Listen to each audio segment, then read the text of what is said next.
800 साल पहले दुनिया ने एक ऐसा शख्स देखा था जो शायद उस पूरे युग के लिए एक अभिशाप था।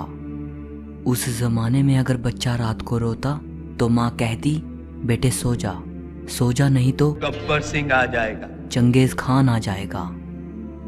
इस आदमी ने ना सिर्फ लोगों को, ना सिर्फ शहरों को, बल्कि पूरे के पूरे देशों को ही मिटा दिया। इस वीडियो को आखिर तक जरूर देखना। आप चंगेज खान के बारे में 21 ऐसी बातें जानोगे जो शायद आपके होश उड़ा दें। नंबर 21। शुरुआत करते हैं चंगेज खान द्वारा किए गए कत्लेआम से। हिस्टोरियंस कहते हैं कि इतना भयंकर नरसंहार शायद किसी भी बादशाह और तानाशाह द्वारा नहीं किया गया। आंकड़े बताते हैं कि चंगेज खान ने करीब 40 मिलियन लोगों को मौत के घाट उतार दिया और कुछ सोर्सेस तो इससे भी ज़्यादा संख्या बताते हैं। 13th सेंचुरी में एक ईरानियन हिस्टोरियन थे जिसका नाम राशिद अल दीन था। उन्होंने लिखा है कि चंगेज खान ने ईरान में इतना भयंकर नरसंहार मचाया था कि ईरान की जनसंख्या 25 लाख से 2.5 लाख पर आ गई थी। आपको जानकर हैरानी होगी कि चंगेज खान के अटैक से पहले ईरान की जो जनसंख्या थी, उस जनसंख्या तक फिर से पहुंचने के लिए ईरान को 5 सदियां लग गई। नंबर 20। चंगेज खान की एक बेटी की शादी तोकुचर नाम के एक शख्स से हुई थी जो चंगेज खान के बेहद करीब था। ईरान के निशापुर शहर के एक तीरंदाज ने उसकी हत्या कर दी। इसका बदला लेने के लिए चंगेज खान ने निशापुर की एंटायर पॉपुलेशन को ख़त्म कर दिया। इंसानों की तो बात ही छोड़ दीजिए, उसने निशापुर में एक भी जीवन बचने नहीं दिया। वहाँ के कुत्ते बिल्लियों को भी ख़त्म कर दिया। उसने एक पिरामिड पर लोगों के स्कल्स का ढेर लगा दिया था ताकि भविष्य में कोई चंगेज खान की फैमिली पर अटैक करने की ज़रूरत ना करे। Number 19। Carnegie institution for science के अकॉर्डिंग चंगेज खान द्वारा किए गए कत्लेआम के कारण एटमॉस्फेयर से करीब 700 मिलियन टन कार्बन डाइऑक्साइड का सफाया हो गया था। उसने हजारों गांव, शहर, कस्बों को पूरी तरह तबाह कर दिया था। मतलब जहां पहले बस्तियां होती थी, लोग रहते थे, वहीं अब भारी मात्रा में जंगल वनस्पतियां पैदा हो गई थी। इस तरह चंगेज खान के नरसंहार ने अनजाने में ही उसे एक बहुत बड़ा इन्वायरमेंटलिस्ट बना दिया। नंबर 18। इतिहास का बिगेस्ट बारबेरियन होने के बावजूद भी चंगेज खान कई मामलों में प्रोग्रेसिव बिलीफ रखता था। आपको जानकर हैरानी होगी कि उसमें धार्मिक कट्टरता बिल्कुल नहीं थी। वो इस बात को अच्छे से समझता था कि उसके अपने लोग जितने खुश रहेंगे उतना उनमें आपसी विद्रोह की संभावना कम रहेगी। इसीलिए उसने सभी को पूरी तरह रिलीजियस फ्रीडम दे रखी थी। यही कारण है कि वो अपने मंसूबों में इतना सक्सेसफुल रहा। नंबर 17। दुनिया के बड़े बड़े बादशाह, राजा, महाराजा चाहते थे कि उनके मरने के बाद भी लोग उन्हें सदियों तक याद रखें। इसीलिए वो अपनी यादों को कायम रखने के लिए मकबरे और स्मारक बनवाने की वसीयत छोड़ जाते थे। लेकिन चंगेज खान के साथ ऐसा नहीं है। वो नहीं चाहता था कि उसके मरने के बाद दुनिया उसे याद रखे। उसने जीते जी किसी भी चित्रकार को अपनी तस्वीर बनाने नहीं दी, किसी मूर्तिकार को अपनी मूर्ति बनाने नहीं दी और ना ही किसी सिक्के पर अपने जैसा चेहरा उकेरने दिया। चंगेज खान की पहली इमेज उसके मरने के बाद बनाई गई थी। नंबर 16। चंगेज खान नहीं चाहता था कि उसके मरने के बाद उसका कोई निशान बाकी रहे। हैरानी की बात है, उसने अपने लिए एक अजीब वसीयतनामा लिखा। उसने अपने साथियों को ये हुक्म दिया कि उसके मरने के बाद उसे ऐसी गुमनाम जगह पर दफनाया जाए जहां से उसकी कब्र को ढूंढ पाना असंभव हो, और ऐसा ही किया गया। आज चंगेज खान को मरे हुए 8 सदियां बीत चुकी हैं। सालों से इतिहासकार उसकी कब्र का पता लगाने की कोशिश कर रहे हैं, लेकिन तमाम कोशिशें नाकाम रही हैं। चंगेज खान की कब्र के बारे में कई रहस्य और कहानियां जुड़ी हुई हैं जिन्हें मैं इस वीडियो में कवर नहीं कर पाऊंगा। अगर आप चाहते हैं कि मैं इस टॉपिक पर एक वीडियो बनाऊं तो कमेंट करके बताइएगा। नंबर 15। चंगेज खान अपने साम्राज्य में 3 साल के बच्चे को ही तीरंदाजी और घुड़सवारी की ट्रेनिंग देना शुरू कर देता था। जब यूरोपियंस ने ये देखा था तो उन्होंने लिखा कि मंगोलों की तो लड़कियां भी ज़्यादातर पुरुषों से बेटर हॉर्स राइडिंग कर सकती हैं। नंबर 14, मंगोलों के इतिहास में मृत्युदंड देने का एक अजीब तरीका था जिसे चंगेज़ खान ने भी अपनाया था। वो तरीका था मेजरिंग अगेंस्ट द लिंचपिन। इसमें ऐसा किया जाता था कि लंबे पहियों वाली एक गाड़ी होती थी और जीतने वाला बादशाह हारने वाले दुश्मन देश के नागरिकों को ये हुक्म देता था कि वो सभी एक के बाद एक उस पहिए के पास आकर खड़े हो जाएं, और जिस भी व्यक्ति की हाइट उस पहिए के एक्सल पिन से लंबी होती थी उसका सर काट दिया जाता था। आमतौर पर उस दौरान गाड़ियों के पहिए के एक्सल पिन की लंबाई 3 फीट होती थी, मतलब 3 फीट से लंबे किसी भी व्यक्ति की जान नहीं बख्शी जाएगी। सन 1202 में जब चंगेज़ खान की उसके राइवल जमुखा के साथ लड़ाई हुई थी तो उसने उसके कबीले के खिलाफ इस तरीके का यूज किया था। उसने 3 फीट से लंबे हर इंसान का कत्ल कर दिया था, सिर्फ बच्चों को छोड़ा गया था। नंबर 13, आज जब कभी चंगेज़ खान का नाम हम सुनते हैं तो सबसे पहले एक निर्दयी हत्यारे की छवि हमारे जहन में बनती है जिसने असंख्य लोगों को मौत के घाट उतार दिया। लेकिन इसके बावजूद मंगोलिया में उसको बहुत ऊंचे मुकाम हासिल हैं। मंगोलिया में चंगेज़ खान का मुकाम सिर्फ एक ऐतिहासिक शख्स का नहीं है, बल्कि वहाँ उसे फादर ऑफ नेशन माना जाता है। यहाँ तक कि नॉर्दर्न चाइना में तो उसका एक टेम्पल भी है जहाँ उसकी एज ए एंसेस्टर पूजा की जाती है।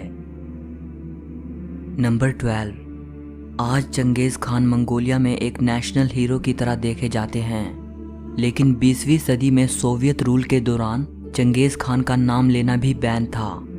सोवियत यूनियन ने चंगेज़ खान की यादें लोगों के जहन से पूरी तरह मिटाने के लिए स्कूली किताबों से उसका नाम पूरी तरह हटवा दिया। उन्होंने मंगोलिया में चंगेज़ खान के जन्म स्थान की यात्रा पर रोक लगा दी। 90s में मंगोलियन रेवोल्यूशन के दौरान चंगेज़ खान का नाम मंगोलिया में फिर से कायम हो गया। चंगेज़ खान मंगोलिया की कला और संस्कृति में वापस आ गए, यहाँ तक कि मंगोलियन करेंसी में चंगेज़ खान का ही चित्र नजर आता है। नंबर 11, चंगेज़ खान के नाम में खान होने से बहुत लोगों को ये लगता है कि वो मुसलमान था, पर ऐसा नहीं है। वो किस धर्म को मानता था इस पर बाद में आएंगे, पहले उसके नाम के बारे में जान लेते हैं। चंगेज़ खान का असली नाम तेमुजिन था। तेमुजिन मंगोलियन भाषा का एक शब्द है जिसका मतलब ब्लैक स्मिथ होता है। चंगेज़ खान टाइटल उसको बाद में मिला। चंगेज़ खान नाम कहाँ से निकला है इसको लेकर हिस्टोरियंस अभी भी अनश्योर हैं। एक थियोरी कहती है कि मंगोलियन भाषा के शब्द चिंगिस से चंगेज़ खान नाम निकला है, जिसका मतलब होता है यूनिवर्सल लीडर। लेकिन चंगेज़ खान की ये इंग्लिश स्पेलिंग गेंगिस खान कहाँ से आई इस बारे में जानकारी नहीं मिलती। खान शब्द मंगोलियन भाषा में एक ट्रेडिशनल टाइटल होता था, इसका मतलब रूलर होता है, और ये टाइटल मंगोलियन ट्राइब्स के लोग अपने लीडर को देते थे। सो चंगेज़ खान का मतलब है universal ruler. Number 10, 13th century से पहले नॉर्थ और वेस्ट चाइना में बहुत से नोमैडिक ग्रुप्स थे जिन्होंने धीरे धीरे बसे हुए क्षेत्रों में आना शुरू कर दिया। मंगोल्स भी इन्हीं में से एक थे जो छोटे छोटे कबीलों में बटे हुए थे। तेमुजिन भी इन्हीं लोगों में से एक था जिसने 1206 में इन सभी छोटे छोटे कबीलों को एक किया और वो उनका लीडर बन गया। मंगोलों का लीडर बनने के बाद ही उसने चंगेज़ खान टाइटल अडॉप्ट किया था। नंबर 9, अब बात करते हैं चंगेज़ खान का धर्म क्या था। चंगेज़ खान तेंग्रिज्म धर्म को मानता था। तेंग्रिज्म एक पुराना सेंट्रल एशियन धर्म था और इसके मानने वाले आज भी सेंट्रल एशिया के कई देशों में रहते हैं। ये मंगोल और तुर्क लोगों का मुख्य धर्म था। इस धर्म में मोनोथियज्म, ओझा प्रथा, टोटम प्रथा और पूर्वजों की पूजा जैसी कई चीजें शामिल थी। नंबर 8, चंगेज़ खान की शुरुआती जिंदगी के बारे में बहुत कम जानकारी मिलती है क्योंकि ऐसे बहुत कम रिटन रिकॉर्ड्स मौजूद हैं जो उसके समय में उसके बारे में लिखे गए थे। कुछ सोर्सेस जो चंगेज़ खान के समय के बारे में जानकारी देते हैं उनमें मतभेद है। चंगेज़ खान के बचपन के बारे में हम जो कुछ भी जानते हैं वो सिर्फ इस एक बुक की वजह से, the secret history of Mongols. ये बुक चंगेज़ खान की डेथ के कुछ समय बाद लिखी गई थी और ये बुक मंगोलियन भाषा का सबसे पुराना लिटरेरी वर्क है जो आज तक हमारे पास बचा हुआ है। इस बुक को लिखने वाले का कोई अता पता नहीं है। यह किताब मंगोल रॉयल फैमिली के बारे में लिखी गई थी। सदियों तक ये किताब लुप्त रही। फिर 19वीं सेंचुरी में अचानक इसकी एक चाइनीज़ कॉपी पाई गई और इसके बाद ही हमारे पास चंगेज़ खान को लेकर इतनी जानकारी उपलब्ध है। Number 7, the secret history of Mongols में लिखा है कि चंगेज़ खान अपने हाथ में ब्लड क्लॉट लिए हुए पैदा हुआ था। ये एक ट्रेडिशनल साइन है कि बच्चा बड़ा होकर एक ग्रेट लीडर बनेगा। नंबर 6, चंगेज़ खान का सौतेला भाई जिसका नाम बैक्टर था बचपन में तेमुजिन को बहुत तंग करता था। वो तेमुजिन का खाना उससे छीन लेता था। तेमुजिन अपने भाई की इन हरकतों को सहते हुए बड़ा हुआ था। आखिरकार उसने तंग आकर अपने भाई की हत्या कर दी। उस वक्त तेमुजिन सिर्फ 14 साल का था। नंबर 5, चंगेज़ खान मानता था कि एक आदमी की स्ट्रेंथ का पता इस बात से चलता है कि वो अपने पीछे कितने बच्चे छोड़कर गया है। कहा जाता है कि उसकी 500 के करीब बीवियां थी। एक स्टडी से ये पता चला है कि एशिया में रह रहे 8% लोग लगभग आइडेंटिकल वाई क्रोमोसोम कैरी करते हैं जो शायद चंगेज़ खान से शुरू होता है।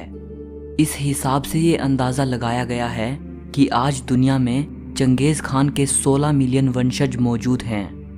मतलब हर 200 में से एक आदमी चंगेज़ खान का वंशज है। नंबर 4, सन 2001 में मंगोलिया की कैपिटल से 880 किलोमीटर दूर एक किले को खोजा गया था। ये बताया गया कि यह किला चंगेज़ खान से जुड़ा हुआ है। नंबर 3, आमतौर पर माना जाता है कि चंगेज़ खान ने सिर्फ तलवार के जोर पर अपनी सल्तनत को इतना विशाल बनाया, लेकिन ये पूरा सच नहीं है। वो इंसान इससे बहुत ज़्यादा चालाक था। वो दूसरे साम्राज्यों को जीतने के लिए अपनी बेटियों को मजबूर करता था कि वे उन साम्राज्यों के राजाओं से शादी करें और इसके बाद जब राजा मर जाएगा तो राजा की पत्नी यानी चंगेज़ खान की बेटी सिंहासन पर बैठेगी।